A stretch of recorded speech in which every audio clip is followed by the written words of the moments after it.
तर विद्यार्थ्यांनो, आपण इयत्ता 9वी विषय विज्ञान यामधील पहिला धडा बघत आहोत, गतीचे नियम. गतीच्या नियमामध्ये आतापर्यंत आपण वस्तू ही स्थिर केव्हा म्हणू शकेल किंवा गतिमान आहे असं आपण केव्हा म्हणतो हे सगळं सांगितलेलं होतं. त्यानंतर आपण काही व्याख्या बघितल्या, चाल, चाल नंतर वेग, विस्थापन, त्वरण या सगळ्यांच्या व्याख्या बघितल्या. पहिल्यांदा त्याच्या आधी आपण अंतर आणि विस्थापन यांची व्याख्या बघितली. अंतर, विस्थापन, चाल, वेग, त्यानंतर त्वरण, ठीक आहे. या सगळ्यांची आपण काय केल्या व्याख्या बघितल्या, त्यांचं सूत्र बघितलं, त्यांचं एकक बघितलं, ठीक आहे.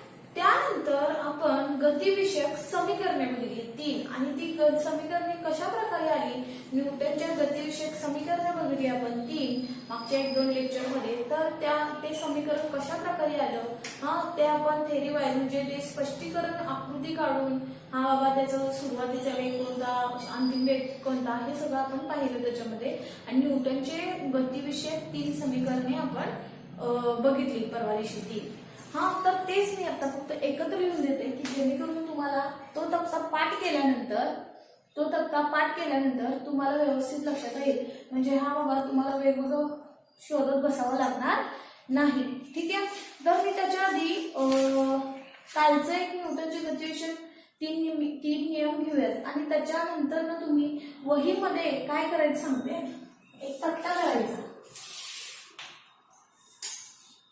इथं संज्ञा घ्यायची, संज्ञा म्हणा किंवा राशी, राशी, इथं त्याची व्याख्या, त्यानंतर इथं जर का सूत्र असेल तर सूत्र लिहायचं, आणि त्यानंतर इकडच्या साईडला SI एकक, आणि नंतर CJ. अशा प्रकारे एक तक्ता करायचा, ठीक आहे. त्यानंतर इथे पहिला येणार आहे, इथं क्रमांक लिहायचा, क्रमांक 1, अंतर 2, अंतर नंतर काय बघितलं आपण, विस्थापन, विस्थापन नंतर आपण काय बघितलं, चाल, चाल नंतर वेग, नंतर त्वरण, ठीक आहे. हे आपण यांच्या काय करायच्या व्याख्या. आणखीन एक याच्यामध्ये आपण काय बघितलेलं होतं, एक समान गती, त्वरणाच्या आधी आपण एक समान गती न एक समान गती बघितलेलं होतं, होय की नाही. एक समान गती न एक समान गती, एक समान त्वरण न एक समान त्वरण, हे सुद्धा टाकायचं आहे. टोटल 1, 6, 7, 8, 9 व्याख्या होतात. आता त्यानंतर त्याच्या व्याख्या लिहायच्या. व्याख्या लिहून झाल्यानंतर ज्यांचे सूत्र आहेत ते सूत्र लिहायचे. आता एक समान त्वरण न एक समान त्वरण, एक समान गती न एक समान गती, यांचं काय सूत्र होतं का, नव्हतं. मग त्यामुळे त्याच्यात काय सूत्र नाही लिहायचं, फक्त काय लिहायचं व्याख्या, आणि ज्यांचे SI एकक आहेत ते, आणि CJ एकक. हे अशा प्रकारे तुम्ही तक्ता केल्यानंतर तुम्हाला परीक्षेला वगैरे जाताना लगेच इझिली बाबा हा एक चार्ट बघितला की झाला. पूर्ण जवळजवळ तुमच्या ह्या 8-9 सगळ्या व्याख्या पाठ पण होतात, त्यांचे सूत्र, त्यांचं SI एकक, त्यांचं CJ एकक, हे सगळं काही पाठ होतं तुम्हाला, ठीक आहे. हे अशा प्रकारे तक्ता करून ना एक मोठा कागद घ्या, आणि अशा प्रकारे एक तक्ता करा, आणि 1-2दा वाचा, लगेच तुमच्या लक्षात येईल, ठीक आहे. समजून घेऊन पाठांतर करा, म्हणजे लगेच इझिली पाठ होईल, ठीक आहे. तर आता त्यानंतर काल आपण जो न्यूटनची गतिविषयक समीकरणे बघितली ती आपण एकदा बघूया. टोटल 3च्या 3 की काय काय समीकरणे आलेली होती, ठीक आहे. तर इथं क्रमांक लिहायचा, त्यानंतर इथे लिहायचं न्यूटनचे गतिविषयक समीकरणे, न्यूटनचे गतिविषयक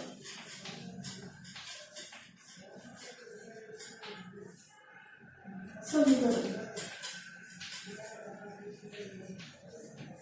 त्यानंतर संबंध कोणता होता, वेग काल संबंध वगैरे होता ना ते, आणि इकडे असणार आहे ते समीकरण,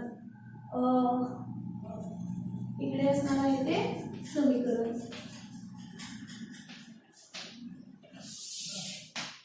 इथं एक आकडा टाकायचा, न्यूटनचे गतिविषयक पहिले समीकरण,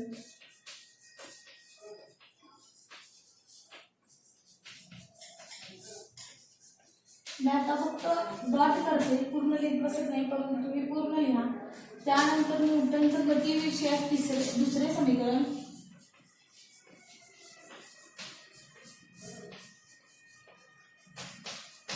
त्यानंतर न्यूटनचे गतिविषयक तिसरे समीकरण.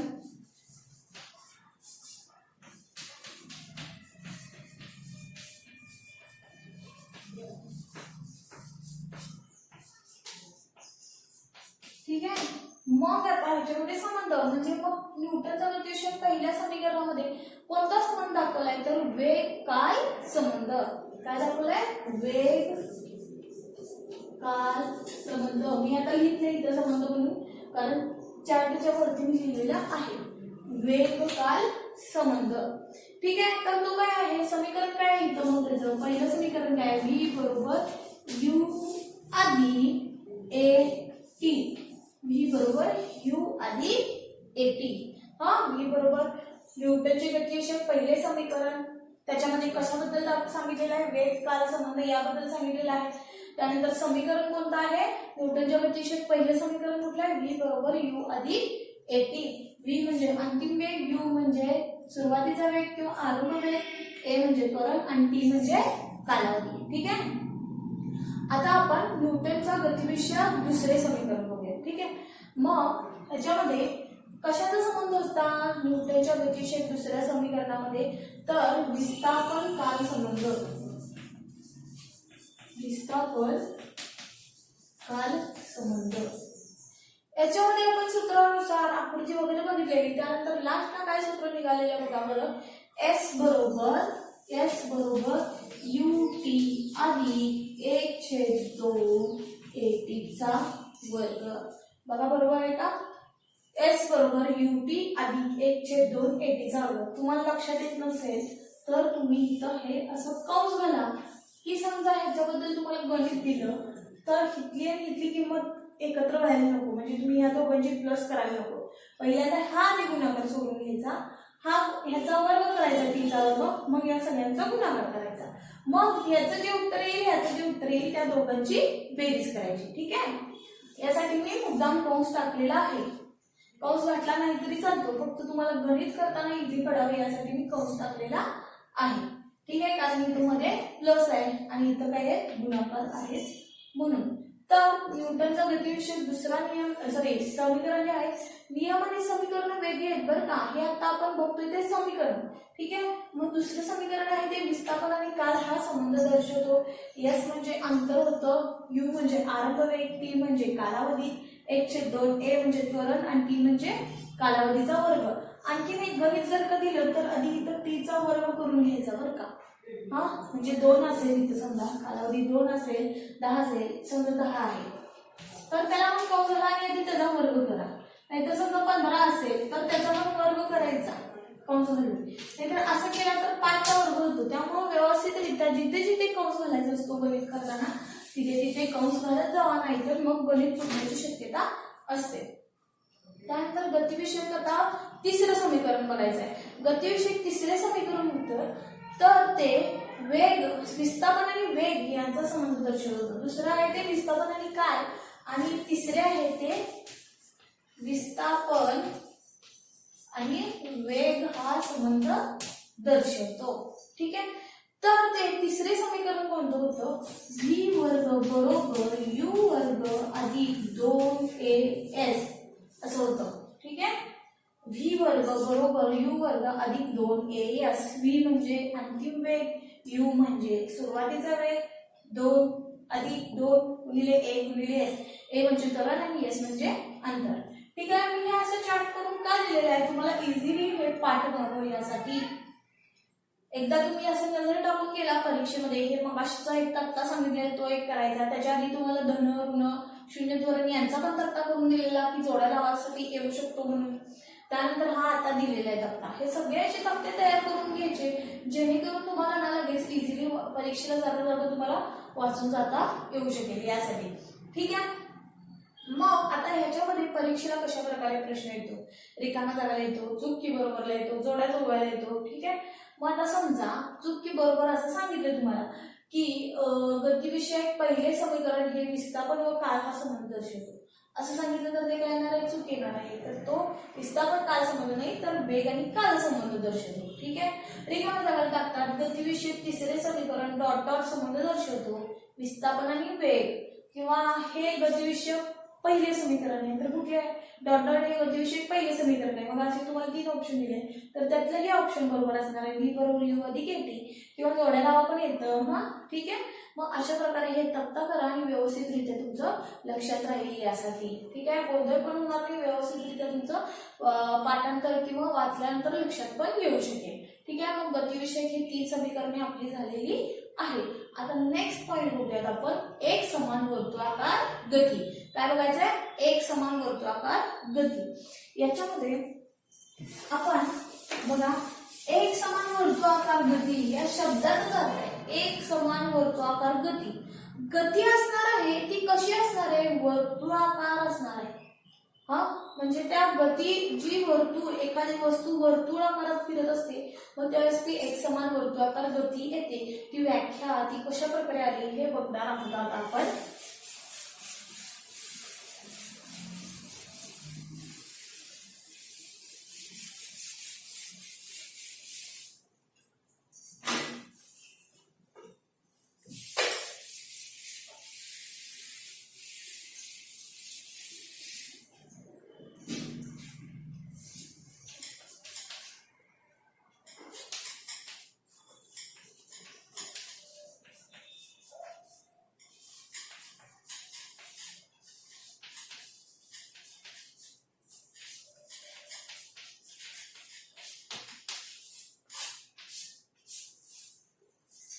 तर एक समान वर्तुळाकार गती, मग यामध्ये तुम्ही वर्तुळाकार जे जे काही वस्तू असतात वर्तुळाकार दिशेने फिरत असतात, हा तर अशी कोणती कोणती उदाहरणे असतील.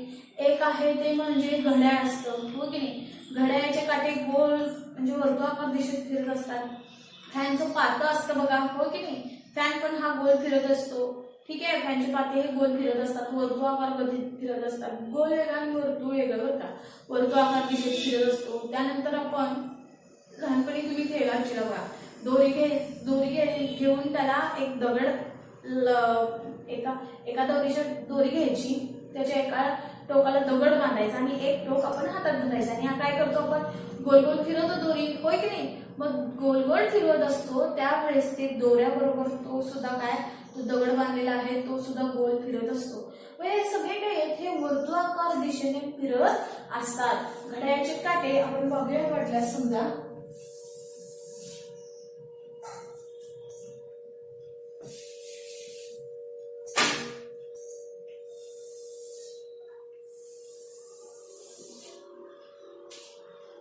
बघा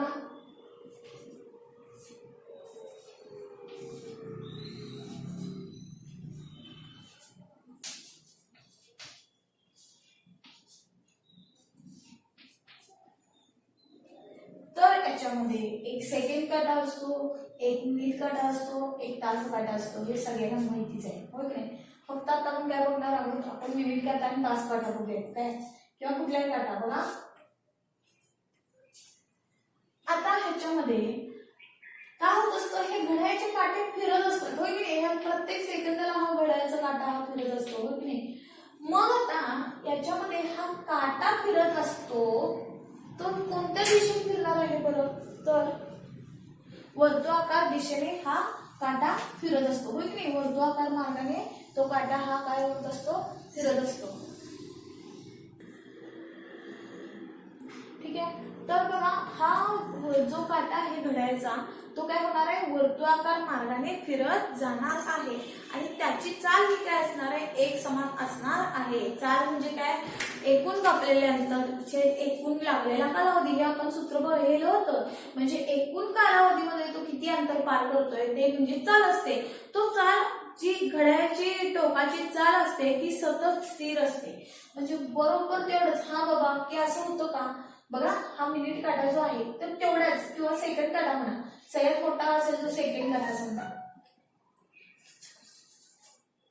चुकून झाले तर 6 आणि इथं पण 6 लिहिलेले, इथं 7 असणार आहे, 8 असणार आहे, मी पाहिलं नव्हतं बघा. मग हा जो काटा आहे तो सेकंड काटा म्हणा, मिनिट काटा, कुठलाही काटा, तास काटा, तो अगदी तेवढ्याच चालीसह जात असतो. का असं होतं म्हणजे हा बघा सेकंद काटा हा फिरत असतो हो की नाही. मग आता तेवढ्याच एक समान चालीनेच तो काय वर्तुळाकार दिशेने फिरत असतो. एक समान चालीने इथं आला मग परत इथं आला असं ना एक समान चालीनेच तो काय होत असतो हा फिरत असतो तेवढ्याच टाइम मध्ये. मग असं होतं का हा बाबा इथपर्यंत हा स्लो गेलाय, ह्याच्यानंतर ना इथपर्यंत काटा हा फास्ट गेलाय, नंतर ना एकदम फास्ट असं होत असतं का. त्याची चाल बदलत असते का काट्याची, घड्याळाच्या काट्याची चाल बदलत असते का नाही. तो एक समान चालीने बदलत म्हणजे आपली दिशा फिरत असतो. का असं होतं जरा फास्ट जातो मग जरा स्लो जातो असं होतं का. जसं आपण समजा गाडी किंवा पुलावरून जातानाच आपण उदाहरण घेतलेलं होय की नाही, की आपण पुलावरून जात असताना सायकलने समजा आधी स्पीड आपली स्लो असते होय की नाही, वरती जसं जात तसे स्पीड स्लो होते म्हणजे चाल ही आपली काय होती कमी होते. नंतर स्ट्रेट गेला तर आहे ते आपल्या रेग्युलर चालीसह जातो. आणि जर जसं आपण पुलावरून खाली उतरायला लागतो सायकलीवरून तर त्यावेळेस आपली चाल काय होत जाते वाढत जाते होय की नाही. मग असं घड्याळाच्या काट्याचं असणार आहे का बरं. घड्याळाच्या काट्याचं असं असेल का की हा बाबा इथं जास्त स्पीडने चाललाय इथं कमी स्पीडने असं आहे का. एक समान त्याची स्पीड असते घड्याळाच्या काट्याची होय की नाही. मग त्याची एक समान चालीसह जात असतो. मात्र एक समान चालीसह जात असताना त्याची विस्थापनाची दिशा मात्र काय होत असते सतत बदलत असते. एक एक पॉइंटला काय होत असतं त्याची विस्थापनाची दिशा काय होत असते बदलत असते. म्हणजे हा काटा इथं आला परत त्याची दिशा चेंज झाली, परत दिशा चेंज झाली. काय सरळ काटा जात असतो. समजा हा काटा आहे असं सरळ जातो का असं नाही. त्याची प्रत्येक पॉइंटला काय होत असते दिशा ही काय होत असते बदलत असते. प्रत्येक पॉइंटला काय होत असते विस्थापनाची दिशा ही बदलत असते. का बरं. कारण तो वर्तुळाकार मार्गाने जात आहे म्हणून. वर्तुळाकार मार्गाने जात असतो म्हणून त्याची काय होत जाते त्या घड्याळाच्या काट्याची दिशा काय होत जाते प्रत्येक पॉइंटला काय होत असते बदलत असते त्याच्या विस्थापनाची. जर का समजा असा तिरका गेला तर असा घड्याळाचा काटा असा जात असतो ना नाही. त्याची प्रत्येक दिशा केव्हा बदलली का बदलत असते पॉइंटला कारण तो वर्तुळाकार दिशेने फिरत आहे म्हणून. विस्थापनाची दिशा मात्र आहे ती सतत काय होत असते बदलत असते. मग विस्थापनाची दिशा बदलली इथून इथपर्यंत इथून इथपर्यंत इथून इथं म्हणजे हे काय विस्थापनच करतोय ना तो घड्याळाचा काटा. मग विस्थापनाची दिशा बदलली म्हणजे वेग तोच असणार आहे का नाही. वेग सुद्धा काय होणार आहे विस्थापनाची दिशा सारखी बदलत असल्याने वेग सुद्धा हा काय होत असतो बदलत असतो त्या पॉइंटला. का सांगते बघा. वेगाचं सूत्र काय होतं आपलं की विस्थापन छेद काल होतं हो का नाही. विस्थापन छेद काल. मग जर का विस्थापन बदललं तर वेग सुद्धा बदलणार. इथली किंमत बदलली तर इथली सुद्धा किंमत बदलणार होय की नाही. सूत्रामध्ये एखादी किंमत बदलली आपण तर उत्तर पण वेगळं असतं की नाही. तशाच प्रकारे विस्थापन बदलत जातो. घड्याळाच्या काटाच्या विस्थापनाची दिशा ही सतत बदलत असते त्यामुळे त्याचा वेग सुद्धा स्थिर राहत नाही. वेग सुद्धा काय होत जातं सतत बदलत असतो. मग सेकंद काट्याचे टोक वर्तुळाकार मार्गाने सतत फिरत असते आणि याच गतीला काय म्हणायचं आहे एक समान वर्तुळाकार गती. ही ह्या घड्याळाच्या काट्यामध्ये त्याची चाल ही काय असते स्थिर असते हो की नाही. चाल ही काय असते स्थिर असते मात्र त्याची विस्थापनाची दिशा काय होत असते बदलत असते. विस्थापनाची दिशा काय होत असते बदलत असते. विस्थापनाची दिशा बदलत असते आणि त्यामुळे विस्थापनाची दिशा बदलल्यामुळे वेग सुद्धा हा बदलत असतो. वेग सुद्धा काय होत असतो बदलत असतो. म्हणून मग जर का एखादी वस्तू एक समान चालीसह वर्तुळाकार मार्गाने फिरत असते मात्र त्यावेळेस तिचा वेग बदलत असतो आणि त्यावेळेस ती असणार आहे एक समान वर्तुळाकार गती. एखादी वस्तू एक समान चालीसह वर्तुळाकार मार्गाने फिरते त्यावेळेस त्या गतीला एक समान वर्तुळाकार गती असे म्हणतात. मी व्याख्या घेऊन देते थोड्या वेळाने. त्याच्या आधी आपण एक उदाहरण घेऊया. फॅन पण बघा. फॅन सुद्धा काय होत असतो एक समान वर्तुळाकार गतीने काय होत असतो फिरत असतो. एक वर ठेवला तीच चाल असणार आहे. एक वर आहे म्हटल्यावर काय त्या स्पीडने एकच्या स्पीडने जात असतो. फॅन दोन वर ठेवल्यानंतर जरासा स्पीड वाढतो आणि ती दोनच काय होत असतं दोनच्या स्पीडने तो फिरत असतो. काय एकदा दोन वरच आहे तो बटन जे असणार आहे फॅनचं जे स्विच आहे 2 किंवा 3 वर असणार आहे समजा, तर ते 3 वर ठेवल्यानंतर जेवढी 3 वरची चाल असणार आहे त्या फॅनच्या पात्यांची, जेवढी स्पीड असणार आहे 3 ची तेवढीच असणार आहे का 3 वर ठेवल्यानंतर 1 वर येईल अशा प्रकारे फिरणार आहे, किंवा 5 वर येईल, 5 वर आल्यानंतर फॅनचा जो बटन असतं ते 5 वर आल्यानंतर जेवढं स्पीडनं फिरतं तेवढं फिरणार आहे नाही, तर 3 किंवा 2 किंवा 1 ला जेवढी चाल दिली असेल, जेवढा स्पीड दिली असेल तेवढ्या स्पीडने काय होणार आहे तो फॅन फिरणार आहे. काय एकदमच आपण ते स्विच बदलल्याशिवाय काय एकदमच फास्ट फिरतो, एकदमच स्लो फिरतो, एकदमच थांबतो असं होतं का? असा झालं तर समजा तो फॅन बिघडले. मग अशा प्रकारे जर का फॅन हा एक समान चालीसह काय होत असतो, फिरत असतो, आणि तोही कशा वर्तुळाकार मार्गाने. मग व्याख्या काय होते बघा, जर का एखादी वस्तू एक समान चालीसह वर्तुळाकार मार्गाने फिरत असेल किंवा जाते तेव्हा त्या गतीला एक समान वर्तुळाकार गती असे म्हणतात. किती सोपं आहे बघा. मग उदाहरणार्थ त्यांनी सांगितलेलं आहे गोफणीतील दगडाची गती. गोफणीतील दगडाची गती म्हणजे काय? आता उदाहरणार्थ बघा, शेतामध्ये बघा पाखरं उडण्यासाठी किंवा पाखरे येऊ नयेत यासाठी वरती उभारतात बघा शेतकरी वगैरे. मग तर त्यांनी काय केलेलं असतं, हातात एक दोरी असते आणि कडेला काय लावलेलं असतं, दगड लावलेलं असतं. एका साईडला काय हातात एक दोरी असते आणि त्याच्या दुसऱ्या टोकाला एक छोटासा दगड लावलेला असतो, बांधलेला असतो, आणि तो असे गोल गोल फिरवतात. गोल गोल फिरवल्यानंतर काय होणार आहे, तिथे पक्षी वगैरे येणार नाही आहेत, हो की नाही? का बरं? अन्न खाऊ नये, ते शेतातील पीक अन्न म्हणजे शेतातील जे धान्य आहेत ते खाऊन जाऊ नये यासाठी असतं हे. कोकणीतील दगडाची गती, सायकलच्या चाकावरील कुठल्याही बिंदूची गती म्हणजे काय बघा, सायकलचं चाक असतं, हो की नाही? मग हे याला चाकाला असे असतात बघा. मग हे प्रत्येक पॉइंटला आहे त्या चालीसह तो काय असतो, फिरत असतो. सायकलच्या चाकावरील कुठल्याही बिंदूची गती. ठीक आहे. मग हे सगळे काय झाले, एक समान वर्तुळाकार गतीची उदाहरणं झालेली आहेत. मग आपण तसंच त्याचं एक सूत्र बघूया. त्याच्यासाठी आधी आपण बघायला पाहिजे होतं जरा बघा. आपण थोडेसे उदाहरणं करूयात बरं का. त्यानंतर त्रिकोणीत काढूयात, चौकोनीत काढूयात, पंचकोनीत काढूयात, षटकोनीत काढूयात. बघा आता एखादी वस्तू आहे, ह्या पॉइंट पासून ह्या पॉइंट पर्यंत पोहोचायचंय, एक आरंभ बिंदूपासून अंतिम बिंदूपर्यंत पोहोचायचंय. मग ती ह्या एक समान एकाच मार्गाने जाणार आहे. तिची दिशा किती आहे, तिचे मार्ग बदलतं का नाही, तिची दिशा काय असणार आहे, मार्ग बदलतो किंवा बदलत नाही, एकच दिशा आहे. दिशा काय आहे, एकच. इथं किती दिशा बदलते, त्रिकोण आहे. इथून या बिंदूपासून ह्याचा आरंभी बिंदू हा असेल आणि अंतिम बिंदू हा असेल, किंवा अंतिम बिंदू तोच आहे समजा. मग आता इथून गेली त्या पॉइंटला यायला किती दिशा बदलला, 1 2 आणि 3 वेळा दिशा बदलली गेली. जेवढ्या बाजू आहेत तेवढ्या वेळा काय होणार आहे, दिशा बदलणार आहे.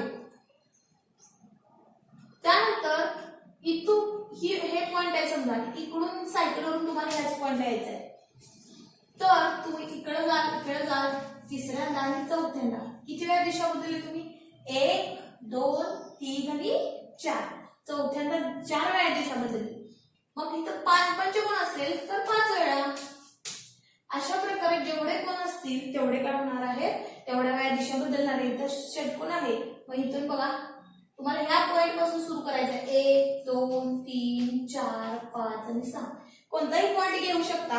म्हणजे जेवढे पॉइंट इथं जरी असलं तरी तुम्ही 1 2 3 4 5 6 वेळेस तुमची दिशा बदलणार आहे, हो की नाही? म्हणजे जशी आकृती असेल त्याप्रमाणे त्याची दिशाची संख्या सुद्धा काय होत जाते, वाढत जाते. जर का बाजूंची संख्या वाढवत नेऊन असंख्य केल्यास, मग ह्या बाजू बघा इथं 3 बाजू होता, मग 3 वेळा दिशा बदलली. 4 बाजू होत्या, 4 वेळा त्यांची दिशा बदलली. 5 बाजू होत्या, 5 वेळा दिशा बदलली. 6 बाजू होत्या, 6 वेळा दिशा बदलली. मग अशा प्रकारे बाजूंची संख्या वाढवत गेलो आपण तर तर त्यांचा मार्ग सुद्धा म्हणजे त्यांची दिशा सुद्धा काय होत जाते, ही बदलत जाते. मग अशा प्रकारे तुम्ही ह्या संख्या, ह्या बाजूच्या संख्या वाढतच गेल्या आणि बाजूच्या संख्या वाढत आता इथं पंचकोन आहे, इथे षटकोन आहे, नंतर मग समजा अष्टकोन आलं, मग असे हे कोण वाढत गेले म्हणजे त्या बाजूच्या संख्या वाढत गेल्या. मग अशा वाढत लास्टला कुठला आकृती तर बघा इथं किती वेळा 5 वेळा बदलला. मग अशा 6 वेळा 7 वेळा इथं 5 वेळा आणि इथं 6 वेळा 7 8 9 अशा दिशा बदलत गेला. मग अशा असंख्य दिशा बदलायच्या, इथं आला मग नंतर इथं मग इथं अशा प्रकारे दिशा काय बदलत गेला. तुम्ही प्रत्येक पॉइंटला काय करत गेला, दिशा अगदी प्रत्येक पॉइंटला दिशा बदलत गेला. मग त्यावेळेस कुठली आकृती येणार आहे बघा, कुठली आकृती येईल बघा, वर्तुळ. ओके नाही, प्रत्येक पॉइंटला काय होतं ते दिशा बदलत होते. घड्याळाच्या प्रत्येक पॉइंटला काय होत जाणार आहे, दिशा बदलत जाणार आहे. इकडे पूर्व आहे तर इकडे काय असणार आहे, पश्चिम असणार आहे, होय की नाही. मग इकडे दक्षिण तर इकडे उत्तर, परंतु इकडे प्रत्येक पॉइंटला ही दिशा जी बदलत जाणार आहे. प्रत्येक पॉइंटला दिशा काय पूर्वेच्या इकडे इकडे इकडे दक्षिणेकडे सरकारला. मग अशा प्रकारे प्रत्येक पॉइंटला दिशा बदलत जातो. मग ही बाजूची संख्या वाढली म्हणजे तो आकार झाला, तो वर्तुळाकार झालेला आहे. मग अशा प्रकारे ज्यावेळेस वस्तू ही एक समान चालीसह वर्तुळाकार मार्गाने आपली दिशा बदलत असते किंवा एखादी वस्तू एक समान चालीसह वर्तुळाकार मार्गाने जाते, त्यावेळेस ती गती म्हणजे काय असणार आहे, एक समान वर्तुळाकार गती. त्यामध्ये हे पॉइंट लक्षात ठेवा. एक समान वर्तुळाकारामध्ये चाल ही स्थिर असते, विस्थापनाची दिशा बदलते आणि वेग सुद्धा बदलतो. ठीक आहे. मग मी व्याख्या लिहिते बघा, इथं व्याख्यावरून आपण सूत्र सुद्धा काढायचं आहे.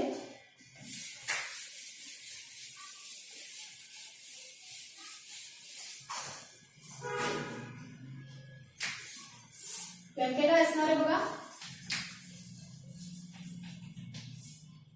जर एखादी वस्तू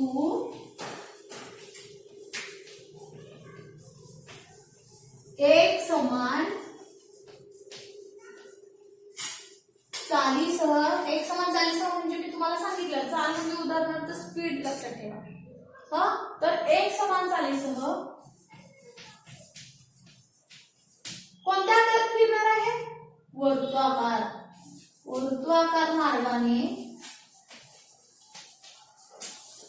मार्गाने जाते,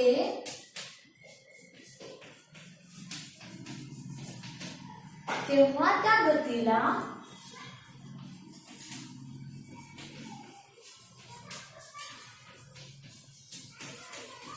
काय म्हणायचं बरं, एक समान वर्तुळाकार गती.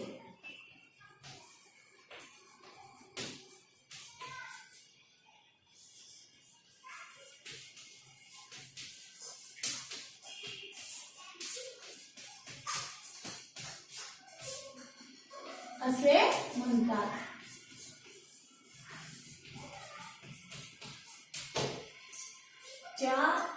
जर एखादी वस्तू एक समान चालीसह वर्तुळाकार मार्गाने जाते, तेव्हा त्या गतीला एक समान वर्तुळाकार गती असे म्हणतात. मी उदाहरणाद्वारे स्पष्ट केलेले आहे.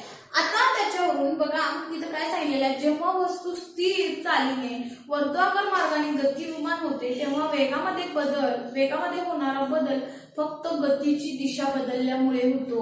इथं सांगितलं ना मी तुम्हाला, वेग बदलतो. का बरं बदलतो, कारण तिची गतीची दिशा जी असते, गतीची जी दिशा असते, हा काटा जो आहे तो इकडे इकडे इकडे गतीची दिशा इकडे जाणार आहे ना, तो गतीची दिशा बदलत गेल्यामुळे काय होतं, वेग सुद्धा बदलत असतो. मग त्यामुळे त्वरित वेग असतो.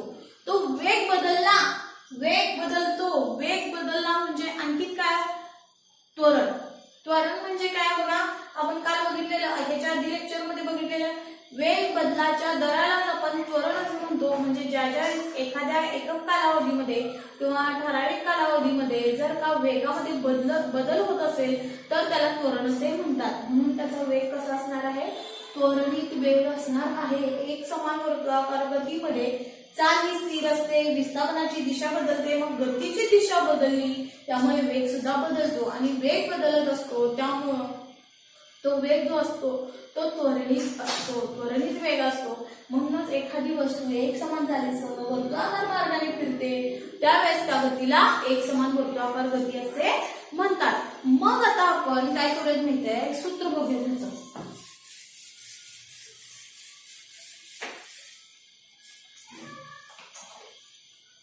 बघा, वर्तुळाकार गतीमध्ये गतिमान असलेली वस्तू टी या कालावधीत आपल्या मूळ स्थानी परत येत असेल तर वस्तूची चाल आपण काढूया. बघा,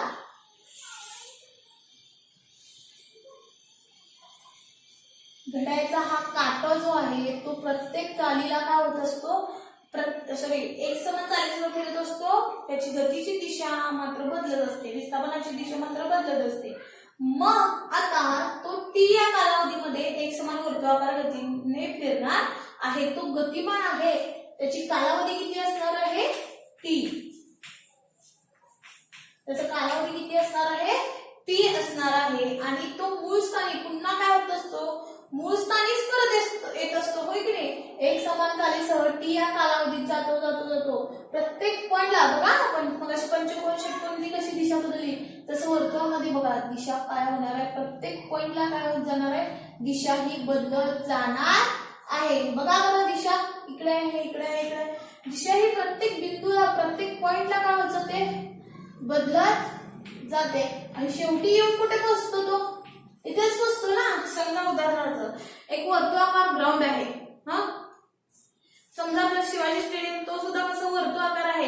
आणि तिथे तुम्हाला एक राऊंड काढा म्हणून सांगितलं तर पाहायला सांगितलं, जिथून सुरुवात केली तिथंच तुम्हाला यायचं आहे. वर्तुळाकार मार्गाने तुम्ही फिरत फिरत फिरत जाता, पळत येता आणि शेवटीला कुठे येऊन पोहोचता, जिथं आधी तुम्ही मूळ स्थानी होता तिथेच.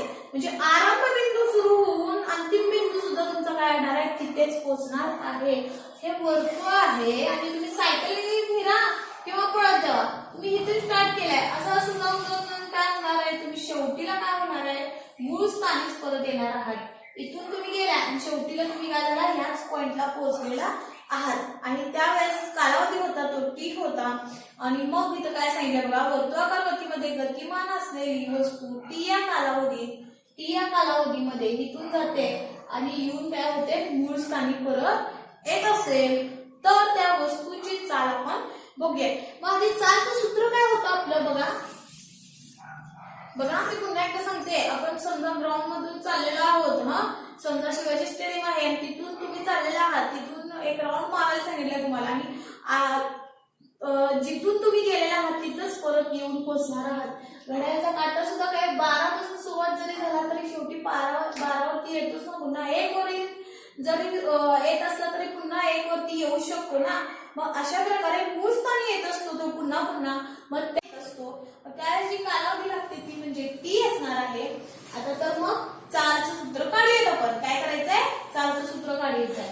मग चालचं सूत्र आपण आधी बघितलेलो, काय बघितलेलं बघा, एकूण कापलेले अंतर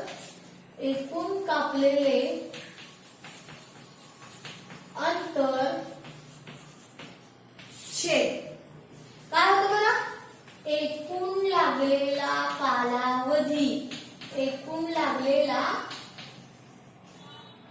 कालावधी जरासं दिसते व्यवस्थित दिसलं नाही आहे.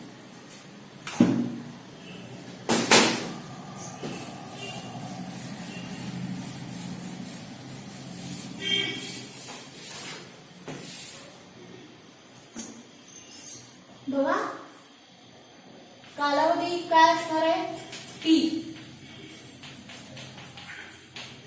तर चालचं सूत्र काय बघितलेलं आपण, तेव्हा व्याख्या सुद्धा सांगितली. एकूण कापलेल्या एकूण लागलेल्या कालावधीमध्ये एकूण लागलेलं अंतर जे असेल तो म्हणजे काय होतो, आपण चाल पाहिलेलं होतं. त्याचं सूत्र बघूया, एकूण कापलेले अंतर छेद एकूण लागलेला कालावधी.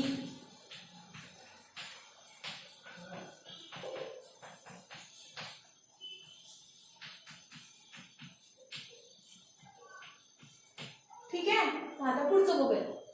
आता चाल एकूण, आता मी इथं पुन्हा एकदा काढते बघा, इथं वरचं पुस्तक जरा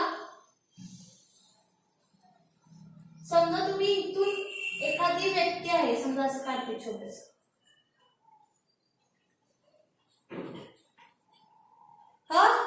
ती व्यक्ती इथून सुरुवात होणार, जाणार आहे आणि जाताना इथून ग्राउंडवर आहे समजा, इथून सुरू होणार आणि पुन्हा काय होणार, इथंच येऊन पोहोचणार आहे, होय की नाही. मग आता हे जे आहे हे कापलेलं अंतर आणि त्यासाठी लागलेला कालावधी. मग हे जे असणार आहे इथून सुरुवात होतो आणि नंतर इथेच येऊन पोहोचतो. मग हे वर्तुळाकार मार्गाने आहे. मग ते एकूण कापलेलं अंतर वर्तुळाचं बरं कसं झालं, मग अंतर हे कसं काय घ्यायचं बरं, किती अंतर असणार आहे. तर त्यासाठी हे म्हणजे काय असणार आहे, इथून सुरुवात झाली आणि इथेच येऊन पोहोचला म्हणजे काय असणार आहे, तो परिघ. मग इथं असणार आहे एकूण कापलेल्या अंतरच्या ऐवजी आपण काय लिहायचा, हा परिघ. परिघ छेद छेद होता तसा आणि एकूण लागलेल्या कालावधीच्या ऐवजी काय लिहितो ती काल आणि चाल आहे तसं तिथे. ठीक आहे. आता मग वर्तुळाच्या परिघाचं सूत्र तुम्हाला माहिती असेल मुलांनो. तर वर्तुळाच्या परिघाचं सूत्र काय आहे, परिघाचं सूत्र 2 पाय r छेद आहे तसा, कालावधी म्हणजे काय, t. ठीक आहे, झालं. आणि चाल म्हणजे काय आपण बघायचं आहे, v. चाल म्हणजे काय असणार आहे, v. ठीक आहे. तर काय आलं, v बरोबर 2 पाय r t. v बरोबर 2 पाय r t. r म्हणजे काय असतो मुलांनो, r म्हणजे काय असते, त्याची त्रिज्या, त्या वर्तुळाची त्रिज्या. म्हणजे समजा हा वर्तुळ आहे, ग्राउंड आहे आणि इथून तुम्ही सुरुवात करताय, इथंच येऊन तुम्ही पुन्हा पोहोचणार आहे. मग हा झाला वर्तुळाचा परिघ. हे अंतर इथून ते इथपर्यंत अंतर काढायचं आहे, एवढं अंतर म्हणजे काय असणार आहे, परिघ असणार आहे वर्तुळाचा. आणि तो कसा काढतो आपण, सूत्राप्रमाणे 2 पाय r. r म्हणजे काय असते, त्या वर्तुळाची त्रिज्या. म्हणजे इथून ते इथपर्यंतची त्रिज्या मोजायची, त्याला 2 ने गुणायचं आणि पावीचे 7 किंवा 3.14 ने गुणायचं आणि भागायचं 3 ने, म्हणजे जेवढा कालावधी असेल तो t. मग उत्तर येतं आपलं ते चाल, म्हणजे v चं उत्तर येतं. ठीक आहे. कळालं मग हे तुम्हाला एक समान वर्तुळाकार गतीचे सूत्र. आणखी एक बघूयात आपण, एक समान वर्तुळाकार वेगाची दिशा बदलणे. एक समान वर्तुळाकार वेगाची दिशा बदलणे. मी इथं सांगितलं बघा मगाशी, वेग बदलत असतो. जसं उदाहरणार्थ समजा आता एखादी चकती ठेवली, एखादी काय केली आपण, चकती ठेवली आणि तिथं नाणं ठेवलेलं आहे. आपण एक गोल फिरवत असतो, गोल फिरवताना ते नाणं तिथंच राहणार आहे का, नाणं पडणार का नाही ते. मग कसं कुणीकडच्या दिशेने पडणार आहे, तर ते बघा, समजा ही गोल चकती आहे आणि इथं तुम्ही एखादं नाणं ठेवलेलं आहे, इथं ठेवा किंवा इथं ठेवा आणि असं तुम्ही गोल फिरवलेलं आहे, मग ते नाणं कुठल्या दिशेने पडणार. समजा हे नाणं गोल फिरवताना गोल फिरून इथं आलं समजा आणि त्यावेळेस तो इकडच्या साईडने पडणार. समजा ते गोल फिरवताना नाणं इथं आलं तर तो इकडच्या दिशेने पडणार. काय इथं आलं पुन्हा तर तो काय होणार, इकडच्या दिशेने. इथं आलं तर इकडच्या दिशेने. ठीक आहे. अशा प्रकारे तो स्पर्शिकेच्या दिशेने हा काय होत जातो, तो नाणं फेकलं जाईल. त्याची जी स्पर्शिका असणार आहे ना, म्हणजे समजा पुन्हा एक दाखवते बघा,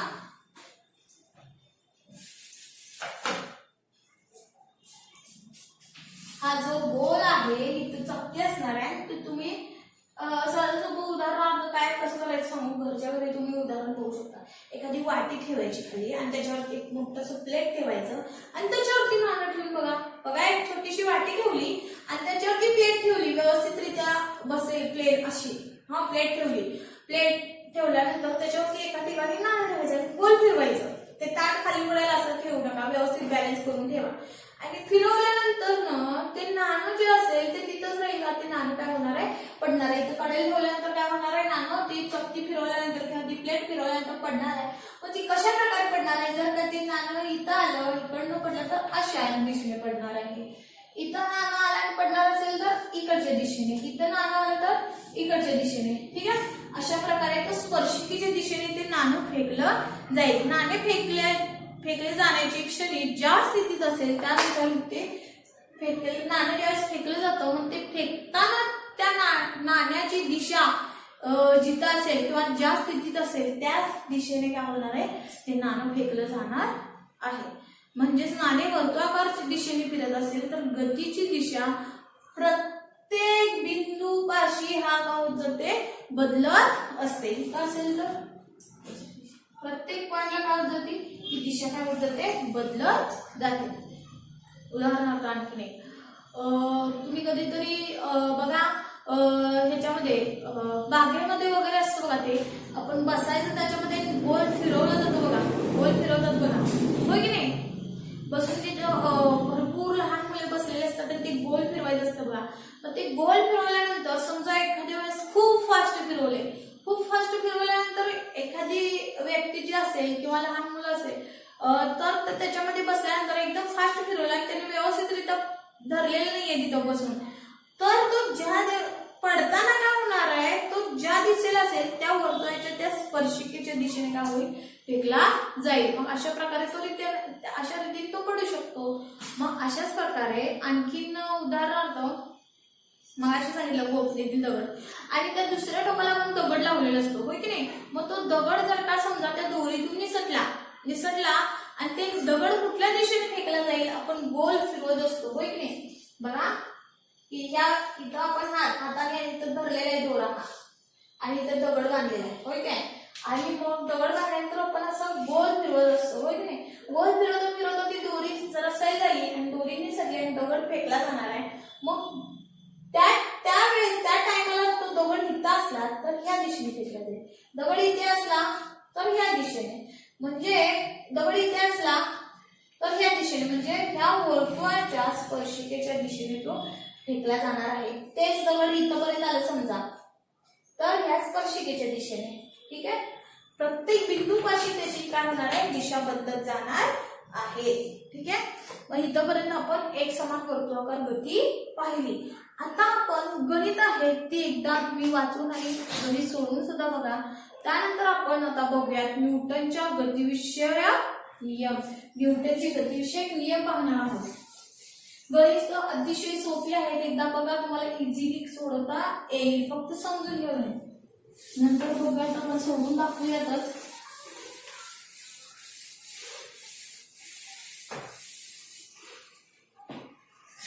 न्यूटनचे गतिविषयक नियम.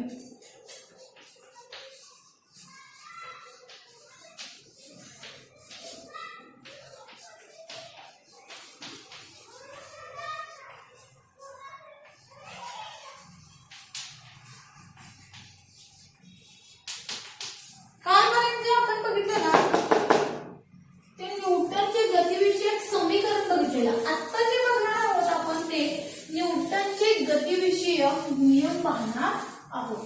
न्यूटनचे गतिविषयक नियम, त्यामध्ये पहिला नियम जो आहे तो जडत्वाचा नियम आहे, दुसरा नियम आहे तो संवेगाबद्दल सांगतोय आणि तिसरा नियम आहे तो न्यूटनचा गतिविषयक नियम हा, तिसरा नियम हा म्हणजे परस्पर विरुद्ध बल प्रतिक्रिया बल कसं कार्यरत असतं, परस्पर विरुद्ध कसं असतो त्या बलाचे परिणाम तर त्याच्याबद्दल आपण पाहणार आहोत. तिसऱ्या नियमामध्ये रॉकेट बद्दल उदाहरण असणार आहे, त्यावेळेस सांगते तुम्हाला. तर पहिल्यांदा आपण बघूयात न्यूटनचा गतिविषयक पहिला नियम. मग त्यासाठी आधी आपल्याला पुस्तकामध्ये काही उदाहरणे दिलेली आहेत ती बघा. विरामावस्थेत असलेली वस्तू आपण बल लावल्याशिवाय जागची हलते का बरं? हलत नाही. बघा मी त्या टेबलावरती पुस्तक ठेवलंय, मी त्या पुस्तकाला हलवल्याशिवाय ती हलणार आहे का? नाही. किंवा इथली खुर्ची आपण हलवल्याशिवाय हलतं का? कोणी एखाद्या धक्का दिल्याशिवाय ती जागची हलणार आहे का? नाही. तर म्हणजे एखादी वस्तू आपण बल लावल्याशिवाय ती हलतच नाही. आता फॅन फिरायला लागलाय म्हणशीला, फॅन हा फिरतो कसा? ते स्विच आपण ऑन केल्यानंतरच तो फिरणार आहे ना त्या फॅनच्या पात्या, हो की नाही. मग त्यावेळेस सुद्धा आपण हे बल लावलेलं असतं यांत्रिक बल. मग अशा प्रकारे कोणतंही बल लावल्याशिवाय वस्तू ही जागची हलत सुद्धा नाही. आणि जर का वेगामध्ये असेल म्हणजे एखाद्या मोशनमध्ये किंवा गतीमध्ये असेल एखादी वस्तू तर त्याला आपण बल लावल्याशिवाय ती स्थिर पण होत नाही. बघा आपण एखाद्या वस्तूला आपण बल लावल्याशिवाय ती एखादी वस्तू गतिमान असेल, ती गतिमान असलेली वस्तू आपण बल लावल्याशिवाय स्थिर सुद्धा होत नाही. आणि एखादी वस्तू स्थिर असेल आणि आपण त्याला बल लावल्याशिवाय ती वस्तू स्थिर असलेली वस्तू गतिमान सुद्धा होऊ शकत नाही. समजा बॉल आहे फेकल्यानंतर आपण झेलतो आणि आपण झेलल्याशिवाय तो बॉल जो असेल तो स्थिर राहणार आहे का? नाही. होय की नाही? जोपर्यंत आपण फेकलोय तोपर्यंत त्याच्या गतीने त्याच्या बलाने तो जाणारच आहे पुढे. शेवटी केव्हा थांबणार आहे? गुरुत्वाकर्षण बलाने तो बॉल काय होतो? खाली येतो आणि थोड्या वेळाने समजा वरती बॉल फेकला, तो गुरुत्वाकर्षण बलाने खालीच येणार आहे ना. त्यावेळेस पण तो बल लागलेला असतो, कुठला? गुरुत्वाकर्षण बल लागलेला असतो आणि तो खाली येतो. गुरुत्वाकर्षण बल लावला नसतात समजा तर बॉल आपण वरती फेकल्यानंतर काय तो वरती वरती वरतीच गेला असता ना, होय की नाही? मग गुरुत्वाकर्षण बलामुळेच तो पुन्हा बॉल काय होतो? खाली येतो आणि थोडेसे टप्पे पडून थोड्या वेळानंतर काय होतो? तो बॉल जो असेल तो किंवा तो चेंडू असेल तो काय होतो? स्थिर राहतो. मग इथं सुद्धा काय झालेलं असतं? गुरुत्वाकर्षण बल लागलेलं असतं, म्हणजे गतिमान होता तो बॉल. काय होता? गतिमान होता. आणि बल लागल्याशिवाय म्हणजे गुरुत्वाकर्षण बल लागल्याशिवाय तो थांबला नाही. किंवा आपण ज्यावेळेस झेलतो त्यावेळेस सुद्धा आपण काय करतो? ज्या दिशेने बॉल येत असतो त्या दिशेने त्याच्या विरुद्ध दिशेने आपण काय झेलतो आणि मग त्यावेळेस सुद्धा आपण बल लावलेला असतो, म्हणून तो त्यावेळेस तो बॉल काय होतो? स्थिर होतो. म्हणजे गतिमान बल होता तो आपण काय केला? स्थिर. म्हणजे बल लावल्याशिवाय एखादी गतिमान वस्तू स्थिर सुद्धा होऊ शकत नाही. आणि आता तोच बॉल आपण स्थिर आहे, मी बल लावल्याशिवाय तो बॉल पुढे जाऊ शकेल का? नाही. पायाने किक मारा एखादा बॉल, फुटबॉल असेल किंवा आपण हाताने टाका तो बॉल, त्याशिवाय तो फेकला जाणार आहे का? स्थिर असलेला बॉल गतिमान केव्हा होणार आहे? ज्या वेळेस आपण बल लावल्यानंतरच तो काय होणार आहे? गतिमान होणार आहे. म्हणजे एखादी वस्तू स्थिर असेल ती गतिमान होण्यासाठी किंवा एखादी वस्तू गतिमान असेल ती स्थिर होण्यासाठी आपल्याला बल हा लावावाच लागतो. ठीक आहे? एखादं पुस्तक उचलायचं असेल आपण उठ बाबा पुस्तक म्हटल्यावर उठतो नाही, आपण बल लावून थोडा का होईना बल हा लावाच लागतो आणि मगच हे पुस्तक उचललं जातं, होय की नाही? मग बल लावल्याशिवाय ते पुस्तक हातात येणार आहे का? नाही. ती वस्तू स्थिर आहे म्हणजे तो पुस्तक स्थिर आहे. त्यावेळेस पण खालून काय झालेलं असतं? गुरुत्वाकर्षण बल हा लावलेला असतो. किंवा खुर्चीवरती टेबलावरती तुम्ही पुस्तक ठेवलेलं आहात, टेबल सुद्धा वरच्या दिशेने बल लावत असतो आणि पुस्तक सुद्धा काय असतं की ते खालच्या दिशेने बल लावत असतो. जर का समजा आता समजा पुस्तक आहे, होय की नाही? टेबलावरती ठेवलंय पुस्तक आणि टेबलावरती पुस्तक ठेवलंय, केव्हापर्यंत टेबलावरती स्थिर राहणार आहे ते पुस्तक? बघा मी काय सांगते तुम्हाला. टेबल आहे समजा आणि टेबलावरती काय केलं आपण? पुस्तक ठेवलेलं आहे. आता हे व्यवस्थित मला चित्र काढता येत नाहीये, परंतु समजा हे पुस्तक केव्हापर्यंत राहणार आहे? जोपर्यंत हा पूर्ण टेबलावर आहे तोपर्यंत. जोपर्यंत टेबलावरती आहे तोपर्यंत. परंतु जसं तुम्ही हळूहळू हे पुस्तक सरकवत जाल, बघा आणखी हे पुस्तक हे टेबलाच्या दिशेने बल लावलेलं असतं आणि टेबल हा काय पुस्तकाच्या दिशेने बल लावलेलं असतं. म्हणजे कुठलीही वस्तू असू दे ती एकमेकाच्या विरुद्ध दिशेने हे बल लावत असतात. पुस्तक हा खालच्या दिशेने बल लावलेला असतो आणि टेबल हा वरच्या दिशेने बल लावलेला असतो.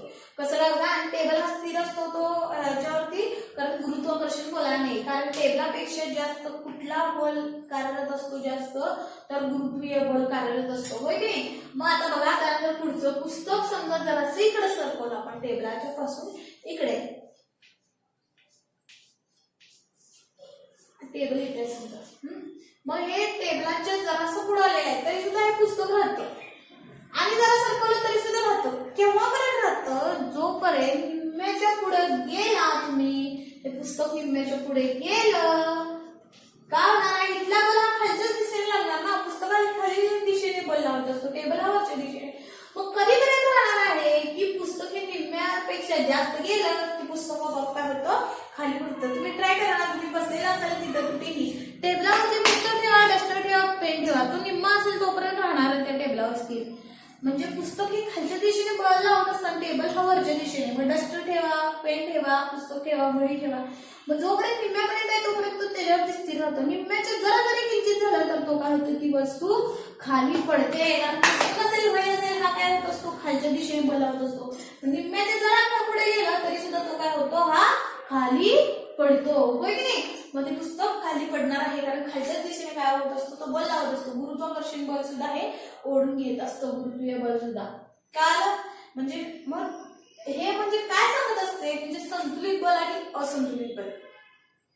संतुलित केव्हा म्हणणार, ज्या वेळेस दोन्ही बल हे पुस्तक हे टेबलावरती आहे, टेबलवरच्या दिशेने पुस्तक खालच्या दिशेने दोन्ही एकमेकांच्या विरुद्ध बल लावत आहेत. पुस्तक खालच्या दिशेने टेबलवरच्या दिशेने म्हणजे दोघांची विरुद्ध दिशा आहे, बल लावतात आणि त्यामुळे दोन्ही स्थिर आहेत म्हणजे ते संतुलित बल झालं.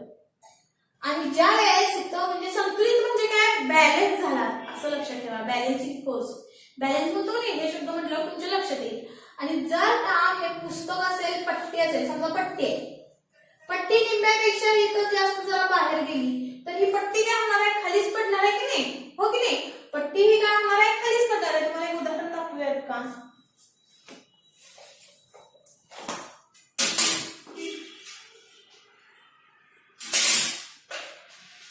समजा एक काठी ह्या पुस्तकावरती ठेवली. हा बघा मी काय सांगते, मी हाताने काय केलेलं आहे, पुस्तकाला बल लावलेलं आहे वरच्या दिशेने, पुस्तक हे काय केलेलं आहे, खालच्या दिशेने बल लावलेलं आहे. जर का माझ्या हाताच्या जरा जरी बाजूला गेला निम्म्याच्या खाली तर पुस्तक काय होणार आहे, खाली पडणार आहे, हो की नाही. म्हणजे पुस्तक हे खालच्या दिशेने आणि मी हातावरच्या दिशेने म्हणजे पुस्तकाला बॅलन्स करून ठेवलेलं आहे. दोन्ही बल एकमेकांच्या विरुद्ध सेम लागलेले आहेत म्हणून हे पुस्तक माझ्या हातावरती बॅलन्स झालेलं आहे. जरा जरी बघा मी हाताने वरच्या दिशेने बल लावते, मात्र पुस्तक हे काय होते, खालच्या दिशेने जरा जरी गेलं तर काय होतं, पुस्तक हे खाली पडलं म्हणजे तो बल असंतुलित झाला, इनबॅलेन्सिंग झालं, अनबॅलेन्सिंग झालं.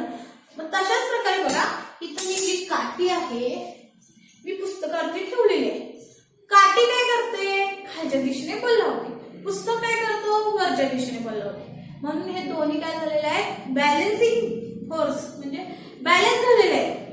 परंतु जसं मी काठी बघा पुस्तकाच्या इकडे नेते, निम्म्यापेक्षा जास्त चाललेला आहे, बघा खाली पडलं लगेच, होय की नाही. का बरं, बघा काठी खालच्या दिशेने बल लावते, पुस्तक वरच्या दिशेने, दोन्ही म्हणून एकमेकांना घट्ट पकडून बसलेले आहेत. परंतु आता ही जी बाहेरची काठी आहे ना ती खाली जमिनीच्या दिशेने बल लावायला लागले, होय की नाही. असं असं हे खालच्याच दिशेने बल सुरू आहे त्याचा, असं असं हळूहळू काही खालच्याच दिशेने बल आहे.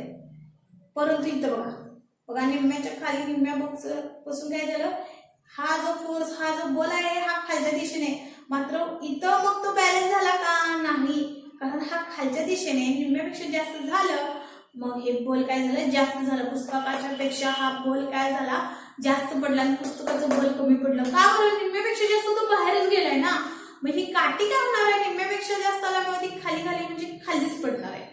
पुस्तक आणि ही काठी हा दोघांचा जो बल आहे तो असंतुलित झाला, अनबॅलेन्सिंग झाला, म्हणून काय झाली ही पट्टी किंवा ही काठी ही खाली पडली.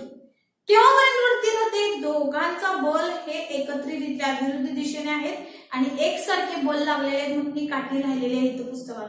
ज्या वेळेस हे बल एकसारखं नसतं म्हणजे अनबॅलन्स होतो त्यावेळेस काठी काय होते, मग हळूहळू काय होणार आहे, इकडे जर तसं घ्याल खाली पडली. काल मग अशाच प्रकारे म्हणजे त्याला संतुलित बल आणि असंतुलित बल असे म्हणतात. मी पुन्हा एकदा सांगते बघा, जसं उदाहरण होतं आणखीन एक उदाहरण घेऊयात आपण, रस्सीखेचचं उदाहरण घेऊयात. हा रस्सीखेचचं उदाहरण म्हणजे काय की जर का समजा रस्सीखेच मध्ये एक उदाहरण सांगते, मी थांबवते कारण वेळ झालेली आहे. रस्सीखेच मध्ये इकडचा एक गट असतो आणि इकडचा एक गट असतो. मग इकडचा समजा ही आता ही काठी आहे, फक्त सपोज म्हणजे समजण्यासाठी सांगायला इकडून एकदम हीच काठी समजा रस्सीखेच आहे, हे रस्सीच्या ऐवजी रस्सी असेल किंवा काठी असेल, तुम्ही ज्यावेळेस ओढत असता एक या बाजूने एक त्या बाजूने, केव्हापर्यंत जो जास्त बल लावेल त्याच्याकडेच ती दोरी ओढली जातो. तिकडच्या जर काही जास्त बल लावले तर त्याच्याकडे दोरी ओढली जाते, होय की नाही.